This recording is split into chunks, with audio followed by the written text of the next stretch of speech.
So look, there are different views on this question of the difference between economic reasons and identity reasons as the prime source of anxiety today. Some people believe that identity reasons are more important and independent. I have taken the view, based on my research, the research that I see, that even the identity issues become more salient, more important, more politically relevant when the economic issues are not dealt with. So my view is that if the economic issues are dealt with in a clear and forceful and credible way, some of the identity issues should also become less.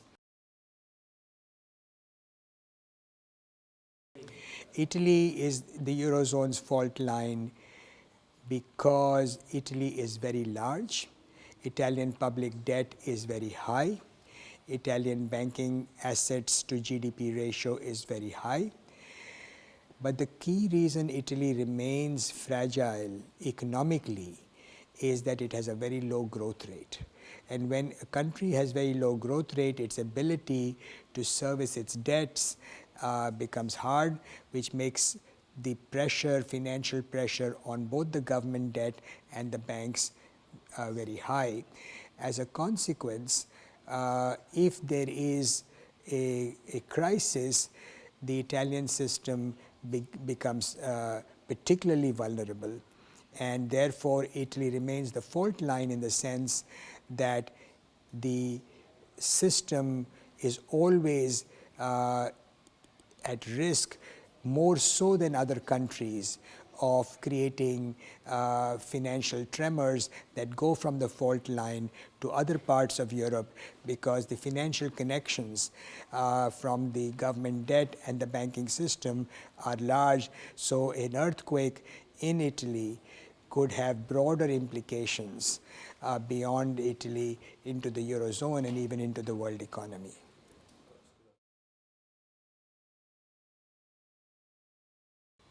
You know, these categories of whether there is a clearly different Anglo-Saxon view and a clearly separate European view is not always easy. I'm often characterized as an Anglo-Saxon.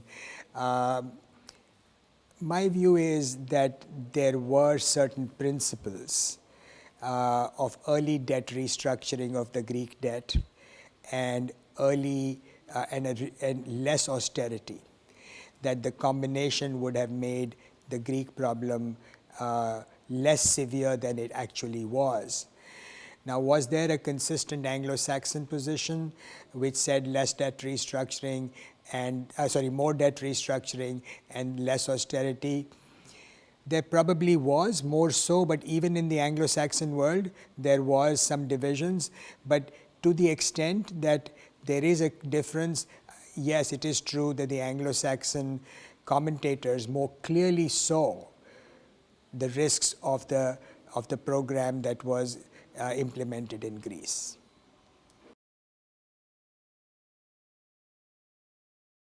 Well, I don't want to compare the earlier leaders to European populists now, but I do want to say that it's clear in my mind that there was a definite closed-mindedness on the part of the European elites as they pursued the Euro project.